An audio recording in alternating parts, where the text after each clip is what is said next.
और इसके बिल्कुल बगल में जो दीवार जैसा जो जगह देखते हो वहां पर सिलोआम कुंड है, जिसका वीडियो देखने पर आपको ज्यादा ख्याल होगा कि सिलोआम कुंड कैसा है।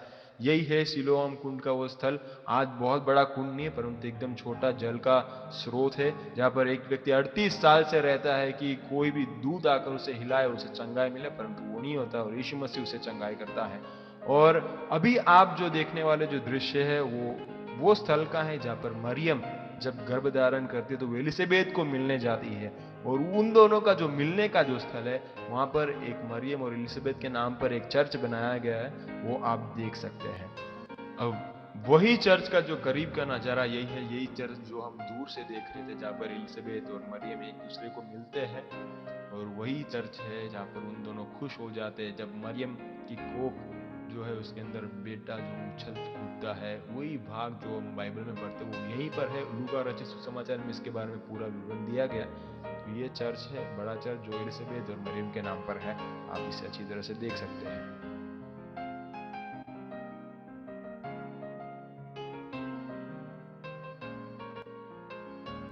और ये जो आप देख सकते हैं ये चर्च जो है जॉन द बैप्टिस्ट का जन्म स्थान है। यूहान जो बपतिस्मा देने वाला यूहान स्नापक जो है उसका जन्म स्थान है, और चर्च ऑफ ऑल नेशन के बिल्कुल करीब में है ये चर्च। आप देख सकते हैं ये जो स्पॉट जो तारा जैसा दिखता है वहीं पर यूहान स्नापक का जन्म हुआ ऐसा माना जाता है। आप बहुत अच्छी तरह से देख सकते हैं उस स्थल को जहाँ पर यूहान स्नापक का जन्म होता है, और उसके नाम पर वहां पर एक चर्च का स्थापना भी किया गया है।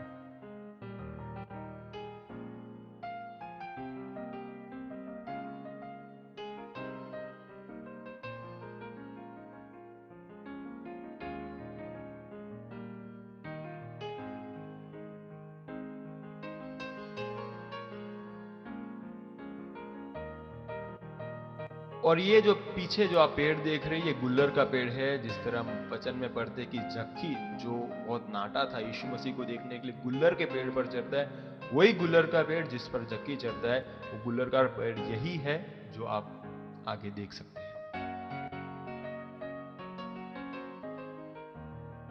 अब हमारी यात्रा इज़राइल की ओर से आगे बढ़ाते हैं। हम रास्ते में जाते समय ये जो स्तंभ हम देख सकते हैं, घर जैसा स्थल है, ये और कुछ नहीं परंतु आरोन, मूसा का जो बड़ा भाई आरोन है जो महायाजक है, जिसका काफी महत्व जब हम पहले 5 पुस्तकों में देखते बाइबल के, वो आरोन का कब्र है। और माना जाता है कि आरोन का जो मृतदेह है वो इधर ही गाड़ा गया था। अभी आगे जब हम देखते हैं तो हम सीनाई की ओर जा रही यात्रा, आगे सीनाई को देखेंगे।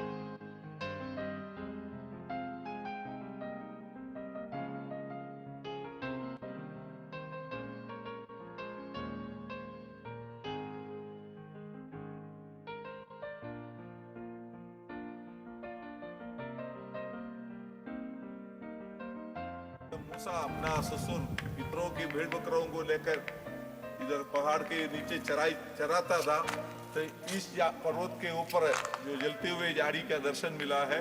तो मूसा ने ऊपर चले गया, तो परमेश्वर ने उस आग की झाड़ी में से परमेश्वर मूसा से बातें किया, लिखकर 10 आज्ञाओं लोगों को दिया हुआ जगह यही माना जाता है।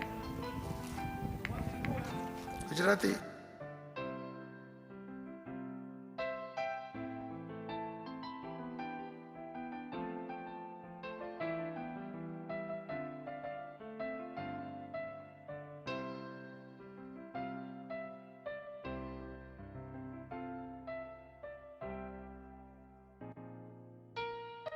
यहाँ पर आप पीछे देख सकते जो कुआं दिख रहा है वो मूसा का कुआं है। जब मिस्र से भाग कर आया तो यित्रो की बेटी को कुएं पर मिलता, वो कुआं यही है। और आगे जो देख सकते हैं जो जलती हुई झाड़ी के बारे में हम निर्गमन की पुस्तक में देखते हैं, वो जलती हुई झाड़ी के बारे में आगे देखते हैं क्या है। इधर आया, परमेश्वर ने मूसा से कहा जिस भूमि में तू खड़ा है वो पवित्र भूमि है, तेरे पाँव से चप्पल उतारो करके बोला हुआ यही जगह है, यही झाड़ी है।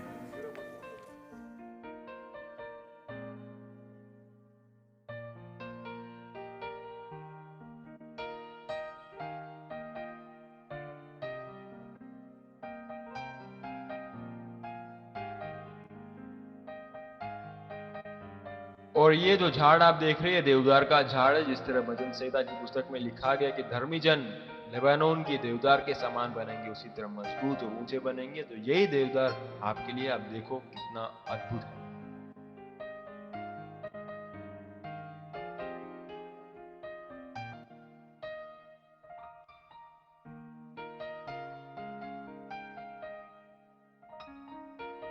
સુધી પ્રભુ ઈસુનું પરીક્ષણ થયું તે પહાડથી આગળ જઈ શકાતું નથી. રોપવે દ્વારા ગાડી અંદર લોકો જાય છે. ઉપર ત્યાં 40 રૂમ બનાવવામાં આવેલી છે. 40 દિવસનો ઉપવાસથી પછી પરીક્ષણ થયું એટલે 40 રૂમો ત્યાં બનાવવામાં આવેલી છે. આ યરીખો શહેર યરુશલેમથી 100 કિલોમીટર દૂર છે. એટલે પ્રભુ ઈસુ ખ્રિસ્તે અર્ધનમાં બાપ્તિસ્મા લીધું, પછી उत्तर दिशा में यरीखो में आया. यरीखो पहाड़ पर प्रभु यीशु परीक्षण थी. और हमारी इस यात्रा में अभी हम यरीखो में पहुंच गए. जो पहाड़ आप देख रहे हैं यीशु मसीह का परीक्षण का स्थल है, जहाँ पर यीशु मसीह 40 दिन उपवास के बाद यीशु मसीह को इब्लीस के द्वारा, शैतान के द्वारा परीक्षण किया जाता है. यहाँ पर यीशु मसीह का परीक्षण किया जाता है. यहाँ पर एक होटल है, उसके अंदर 40 कमरा है. यीशु मसीह का उपवास 40 दिन था, इसीलिए ये जो होटल है उसके अंदर 40 कमरा है. जैसे आप देख सकते हैं ये है होटल जिसके अंदर 40 कमरा है. और इसके अंदर अगर जाना है तो केवल एक ही मार्ग है, रोप पे है, जो दूरी में जो इंजन लगा हो तो उसमें से आप जा सकते हैं. और कोई रास्ता नहीं तो फिर पैदल जाना पड़ेगा, जो काफी कठिन है. तो आप सोच सकते हैं यीशु मसीह जब उपवास कर रहा था तो भी कितनी कठिनाई के साथ वो पहाड़ और मरुस्थल में समय बीता. परंतु एक बात बहुत ही अद्भुत है कि ये सब होने के बावजूद हमारा यीशु मसीह शैतान को हराता है और सारे परीक्षाओं में विजयवंत होता है. यरीखो का जो योशुआ का समय का दीवार का भाग है अभी भी है थोड़ा, वो आप देख सकता है.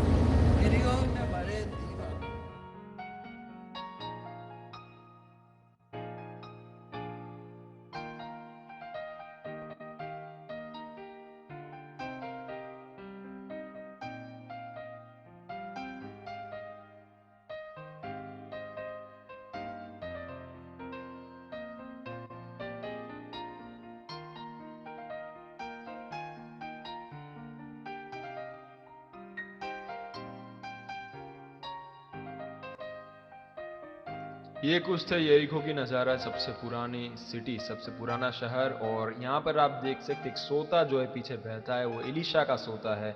और वीडियो में वो अच्छी तरह से आप देख सकते हैं.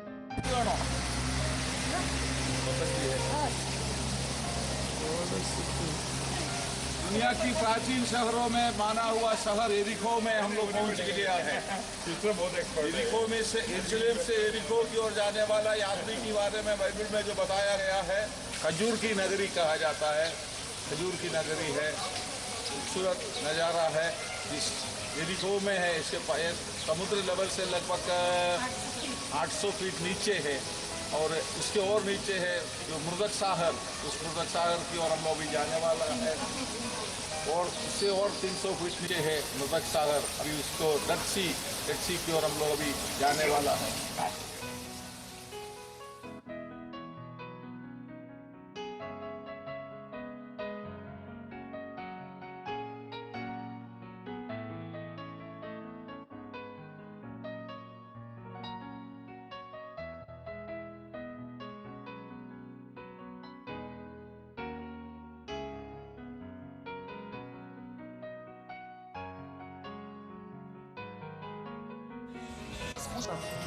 अभी हम लोग खड़ा है डेड सी, मतलब मृदक सागर के सामने खड़ा है. इसका समुद्र में का पूरा दुनिया का नीचे का भाग माना जाता है. समुद्र लेवल से 420 मीटर नीचे का भाग है, दुनिया का सबसे नीचे का भाग है. ये जो पानी में कोई डूबेगा वो डूबे नीचे नहीं जाएगा. नज़ारा पूरा दुनिया का सारे भागों में से लोग आकर इसकी जगह का आनंद ले रहा है. ये पानी में मजा ले रहा है. तो આ જગા જે આપણે જોઈ રહ્યા છે તેને મૃત સાગર ગણવામાં આવે છે. સદન ગમરા ફળદ્રુપ પ્રદેશ હતો. પાપને કારણે પરમેશ્વર શિક્ષા કરી અને આગમાં જોઈને ભસ્મ થઈ ગયો, નીચું થયું અને આખો ત્યાં મૃતક સાગર મૃતક સાગર ગણાય છે. 117 કિલોમીટર જે લંબાઈ છે, 25 કિલોમીટર પહોળો આ સાગર છે. અહીં આગળ માણસ ડૂબતો નથી, ઉપર તર્યા કરે છે અને આ હાર્ડ વોટર ગણવામાં આવે છે, ભારે પાણી ગણવામાં આવે છે. અહીંયા દુનિયાભરના લોકો જે ટુરિસ્ટો આવે છે બધા નાહીને જાય છે, એન્જોયમેન્ટ પણ કરે છે. આગળ શાસ્ત્ર દ્રષ્ટિ, બાઇબલ દ્રષ્ટિ આ મૃતક સાગર છે, જેમાં બાઇબલનો ઉલ્લેખ કરવામાં આવ્યો છે. પ્રેઝ લॉर्ड. આમેન. और जिस तरह बताया गया मृत सागर के बारे में और भी कुछ आपको बताना चाहता है. मृत सागर जो है उसका पूरा कैचमेंट एरिया 41,650 वर्ग किलोमीटर है. और यॉर्दन, इजराइल, फलिस्तीन जो है इसके तट पर पाए जाते हैं. इसकी लंबाई कुल 55 किलोमीटर है, इसकी पौड़ाई 18 किलोमीटर है, इसकी गहराई एवरेज है 118 मीटर, परंतु सबसे गहरा भाग इसका 377 मीटर पाया जाता है. मृत सागर जो है उसको उर्दू में अल बहार अल मैयत कहा जाता है। उसी समय में इब्राहिम में इसको यम हम मिला, उसका मतलब है कि नमक का सागर। और उसी समय में दूसरा एक नाम यह है कि यम हम मावत, जिसका मतलब है कि मौत का सागर, क्योंकि इसके अंदर जो नमक पाया जाता है उसके कारण कोई भी जंतु या कोई भी वृक्ष जो है बहुत अच्छी तरह से बड़ा नहीं हो सकता, परंतु कुछ है जो बढ़ते हैं, आगे बढ़ते हैं। और इसके अंदर ज़्यादा केमिकल होने के कारण जो मिस्र के लोग जो है पुराने ज़माने में जब मम्मीज को उन लोग गाड़ते थे, उसी समय में इसके अंदर से केमिकल्स को निकाल कर वो मम्मीज को बनाते थे। और इसके पानी की डेंसिटी ज़्यादा होने के कारण पानी के ऊपर लोग तैर सकते हैं या डूब नहीं जाएंगे। और दूसरी अद्भुत बात यह है कि यहाँ की जो बरसात है वो बहुत ही कम है, तकरीबन 100 मिलीमीटर ही है। और इसके दक्षिण पश्चिम में एक पर्वत पाया जाता है जो 700 फीट का है, उसका नाम माउंट सोदोम कहा जाता है, जो हेलाइट नामक केमिकल से पूरा बना हुआ है। कई लोग ये जो स्थल है उसको मेडिकली बहुत उपयोगी मानते हैं। क्लाइमेटोथेरापी, हेलियोथेरापी, थैलोसोथेरापी, ये सारे थेरापी में यहाँ पे लोग आते हैं, उपयोग करते हैं ये सारे मिट्टी और एवं पानी को। सोरियासिस नामक एक बीमारी है जिसके लिए लोग यहाँ पर आके यहाँ के सनबाथ लेते हैं। मृत सागर जो है समुद्र तट से 1300 फीट नीचा है। और अब जो ये दृश्य देख रहे हैं ये कोमरान और डेड सी का है। कोमरान नामक ये स्थल जो आपको रास्ते में आगे दिखाया जाएगा। यहाँ पर बहुत ही अद्भुत बात हुआ है कि एशया ने जो अपने हाथों से लिखा हुआ मैन्युस्क्रिप्ट जो है वो पूरी तरह से जो अपने हाथों से लिखा है वो ये स्थल से मिला है जिसे कोमरान कहा जाता है।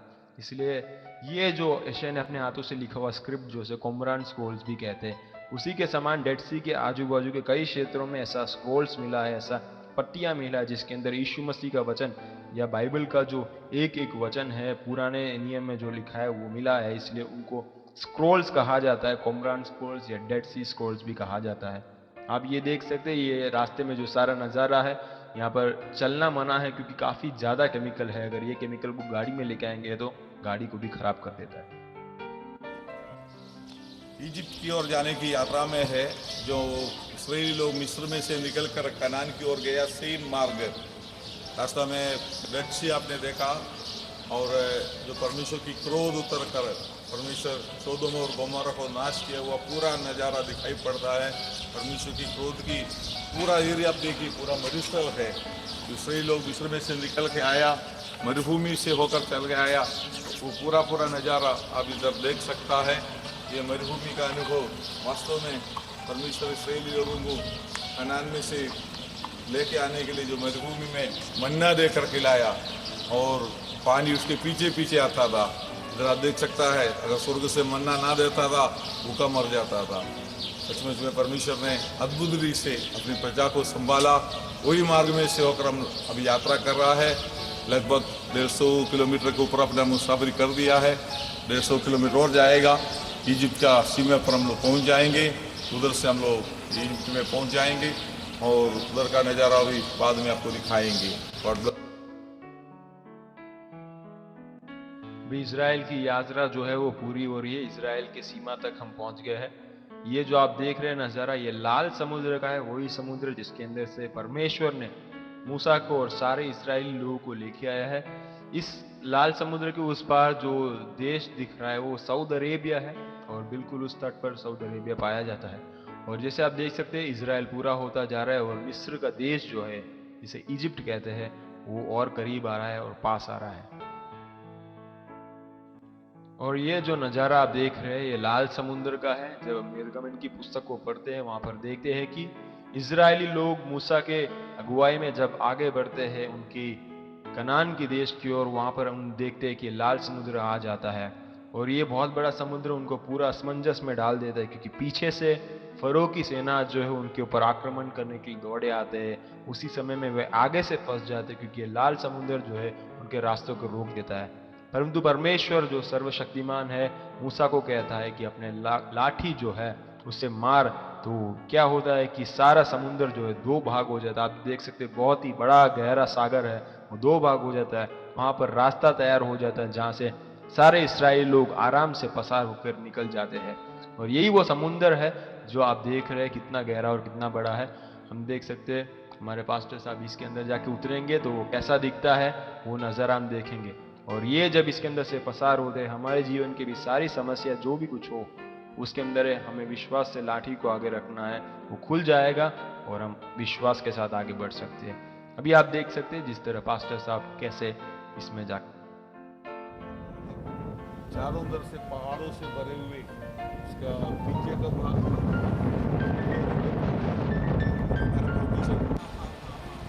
क्या ही नजारा है, जिंदगी की क्या ही नजारा है, क्या ही नजारा है।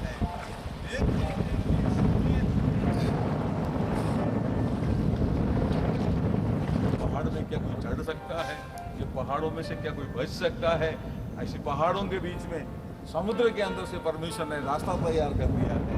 वही परमेश्वर आपकी जिंदगी में चारों तरफ से रास्ता बंद होगा आ दिया।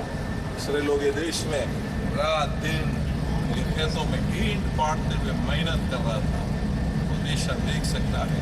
सीनाई पर्वत के द्वारा हम बढ़ रहा है, हमारी यात्रा आगे बढ़ते हुए मिस्र देश में हमको प्रवेश हो चुका है।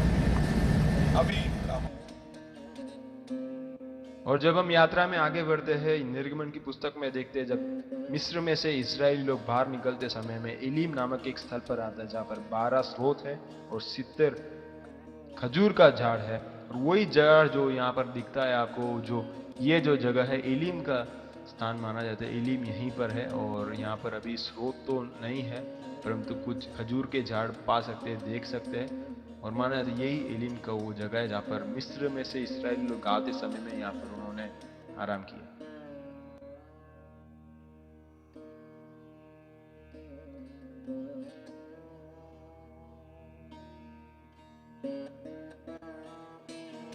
और इसी मरुस्थल में जब हम आगे बढ़ते हैं तो इस्राएली लोग एक स्थल पर आते हैं जिसका नाम मारा है। और वहाँ पर जो पानी जो है वो कड़वा रहता है, अच्छा नहीं रहता है, जिसके कारण इजरायली प्रजा जो है परमेश्वर के सामने बलवा करता है। और परमेश्वर जो है इस बलवा के कारण, इजरायलियों की इस हरकत के कारण परमेश्वर उनके बीच में एक पीड़ा भेजता है। तो वो मारा का जो स्थान है वो यही है जहाँ पर कड़वा पानी के कारण उनके पर बहुत बड़ा पीड़ा आ पड़ता है। इसलिए हमारे जीवन में चाहे कुछ कड़वा कुछ भी क्यों ना हो, हम परमेश्वर की स्तुति करते रहे, बलवा ना करें, यही सीख हमें मिलता है। अभी हमारा जो बस है सुएज कनाल के अंदर प्रवेश हो रहा है। 85 किलोमीटर लंबाई है, मनुष्य के हाथों से बनाया हुआ सबसे बड़ा दुनिया का टनल है। अब सुएज कनाल के जब आगे आते तो मिस्र में प्रवेश होते, कैरो जो है वो मिस्र का राजधानी है। और यहाँ पर हम देखते हैं बहुत बड़े बड़े पिरामिड है। और ये पिरामिड जो है फारो राजा के द्वारा बनाया जाता था। और माना जाता है कि ये जो पिरामिड जो है इसके पीछे बहुत बड़ा मेहनत करता था, क्योंकि उसके ऊपर टन टन वजन के बड़े बड़े पत्थर रखने पड़ते थे।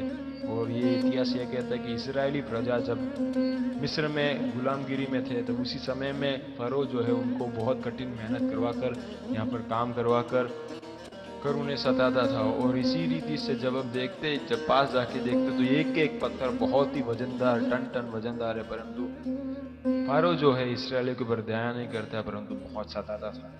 और यहाँ पर अभी मिस्र में 3 पिरामिड है और उसमें से एक पिरामिड का खजाना जो है आज मिस्र के म्यूजियम में पाया जाता है। और हम जानते कि हजारों हजारों किलो सोना जो है एक ही पिरामिड से मिला है, परंतु बाकी सारा पिरामिड जो है पूरी तरह से लूटा गया है, अभी कुछ भी बाकी नहीं है। तो ये हालत है। मिस्र आधिकारिक तौर पर मिस्र अरब गणतंत्र राज्य माना जाता है और इसके क्षेत्रफल 10,10,000 वर्ग किलोमीटर है। और इसके उत्तर में भूमध्य सागर, पूर्वोत्तर में गाजा की पट्टी और इजराइल, पूर्व में लाल सागर, दक्षिण में सूडान और पश्चिम में लीबिया स्थित है वाले देशों में से एक है। इसके अनुमान 7.90 करोड़ जनसंख्या है। मिस्र देश उत्तरी अफ्रीका में स्थित है, जबकि इसकी सीनाई प्रायद्वीप दक्षिण पश्चिम एशिया में एक स्थल पूल बनाता है। इस प्रकार मिस्र एक अंतर महाद्वीपीय देश है तथा अफ्रीका एक प्रमुख शक्ति में से एक है। ये नाइल नदी है और इसके कुल क्षेत्र जो 40,000 वर्ग किलोमीटर है उसमें ज़्यादा खेती होता है। अब आप देखेंगे कि नाइल नदी की सवारी, जो क्रूज पर सवारी चल रहा है, यहाँ पर भोजन किया जा रहा है सब लोगों के द्वारा।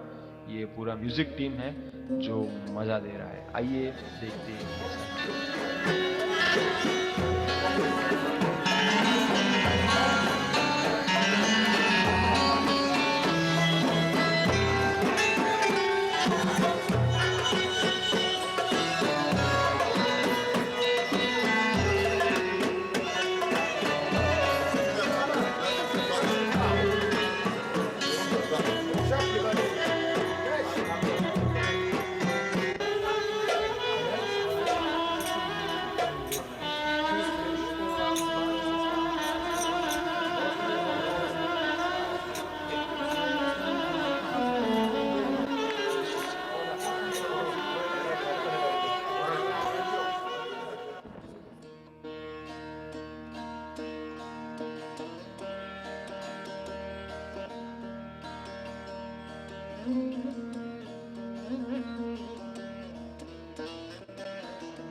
नज़ारा है। अभी बराबर खाना खाया, बाहर हवा खा रहा है। नील नदी से, इजिप्ट से, कैरो से, इसराइल से विदा होकर कल हमारे नील नदी का सुंदर नज़ारा देख रहा है।